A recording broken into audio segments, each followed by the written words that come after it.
Is it okay to eat Beyond Meat? Is it okay to eat Impossible Burger? Is it okay to eat the new Chicky Nuggets from KFC? We're gonna break down this and more today. I'm a doctor.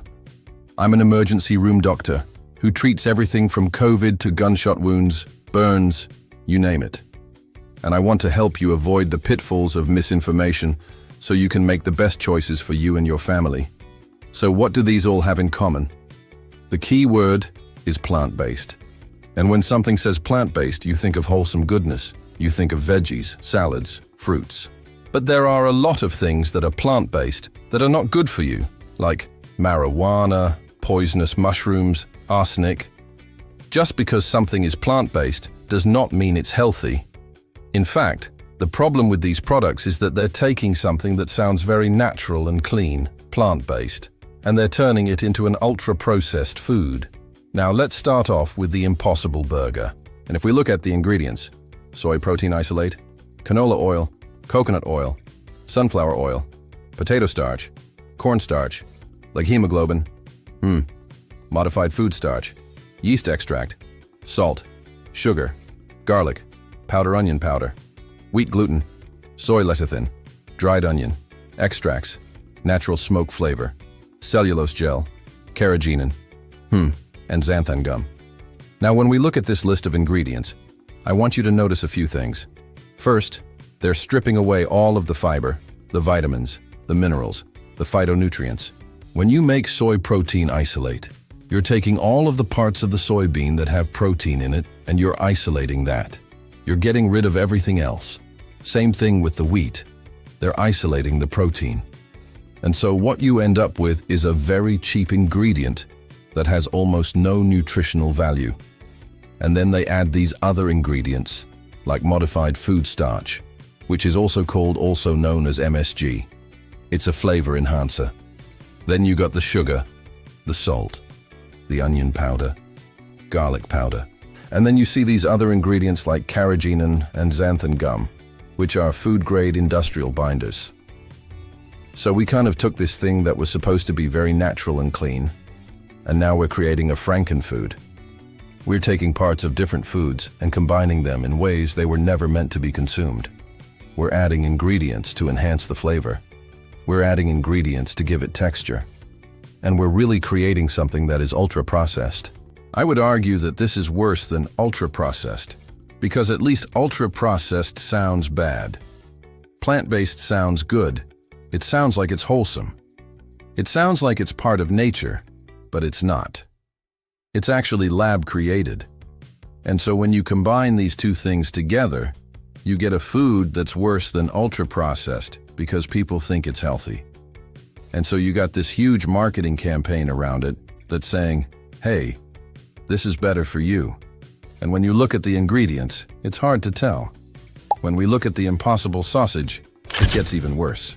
Soy protein isolate again, modified food starch, also known as MSG, wheat gluten, flavors, colors, textured soy flour, soy oil, corn oil, water, yeast extract, salt, sugar, onion powder, garlic powder, spices, citric acid, leeks, cellulose, carrageenan, and xanthan gum. So again, we're seeing a lot of these ingredients that we saw before. Yeast extract is basically taking yeast and autolyzing it, meaning that you're breaking it down with heat, and you're getting these savory umami flavors. Salt and sugar. Of course, we got the onion powder, garlic powder, and then we got these other ingredients like citrus acid and leeks. Leeks are basically onions that grow underground. And then we see these other ingredients like cellulose, carrageenan, and xanthan gum, which are food-grade industrial binders. And if we look at the nutrition facts, I want you to notice a couple things. First off, serving size is 2 links, but most people are going to eat more than 2 links. Also notice the amount of sodium per serving size is 420 milligrams. That's 18% of your daily value. And the total fat is 9 grams, 13% of your daily value. A lot of people say, hey doc, I switched over to the Impossible Burger because it's healthier. Well, first off, it's not healthier. It's ultra-processed junk food, and it's marketed well because they've done a good job of their PR. And unfortunately, a lot of people are buying it. I want to show you a few other ones. Let's look at the veggie burger from White Castle. This one doesn't even try to hide it. They call it what it is, which is a processed food. But I still think it's misleading, because when you look at this, you see all these ingredients that you wouldn't expect, like corn, wheat, soy, canola oil. Even though this is a veggie burger, it's still ultra-processed. Let's look at the Linda McCartney vegetarian burger. Ingredients: wheat protein, wheat gluten, vegetable oils, carrot, onion, parsley, garlic, salt, preservatives, antioxidants, colors, modified starch, humectants, stabilizers, acidity regulators, emulsifiers. Again, we're seeing a lot of these ingredients that we've seen before. Wheat protein, wheat gluten, vegetable oils, salt, preservatives, antioxidants, colors. These are all highly processed ingredients that are not whole foods. And again, you might think this is a healthier option compared to a beef burger, but it's not. And in fact, it's arguably worse because at least with a beef burger, you know what the main ingredient is. Here we don't. The main ingredient is ultra-processed ingredients. It's not fruit, it's not veggies, it's ultra-processed ingredients. So my point is, these are all plant-based, meaning that they don't contain any animal products.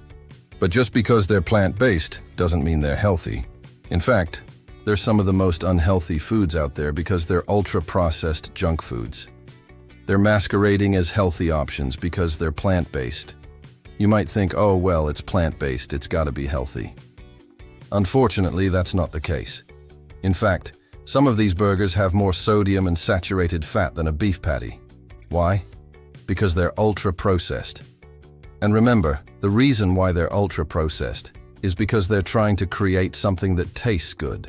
Tastes good enough to fool your brain into thinking that you're eating a beef burger, even though you're not. That you're eating a chicken nugget, even though you're not. That you're eating a sausage link, even though you're not. And they do such a good job of fooling your brain that if you didn't consciously decide to switch over to this alternative, you would think you were eating the real thing. In fact, when researchers have given these to people and they asked them afterwards, how many people thought they ate a real burger versus a plant-based burger? 50% of the people thought they ate the real burger. And this was despite the fact that there was red dye in the burger. And it was also despite the fact that it had the word vegetarian written on it in large letters. People still thought they ate a beef burger. So, they're doing such a good job with these plant-based alternatives. They're doing such a good job fooling your brain that it's really hard to tell the difference. And this is despite the fact that they use red dye. Red dye makes you think about blood, makes you think about meat, and yet half the people thought they were eating a veggie burger. And the sad part about this is most of them are not made to help the planet. They're made to scale profit. Take a look at the mission statement of Beyond Meat. Their mission is to create delicious plant-based meats so that we can free our planet and its resources from animal agriculture. Sounds good. But if you dig deeper into their investor relations page, their goal is to maximize profits. At the end of the day, they're a corporation. Their goal is to maximize shareholder value. And yes, they're trying to reduce their carbon footprint, but that's not their main goal. Their main goal is to make money. So I really encourage you to scrutinize these products. Scrutinize the ingredients. I recommend avoiding products that have more than 5 to 10 whole food ingredients. I think that's a good rule of thumb. Don't fall for the marketing. Don't fall for the labels. Do your own research. Read the ingredients. If you can't pronounce it, I wouldn't eat it. If it has over 10 ingredients, I probably wouldn't eat it. Drop an emoji if you've ever been fooled by the plant-based label. Like, follow and share for more exposés on fake health food hype. This is Season 2 of the Dark Truth series, and we're just heating up.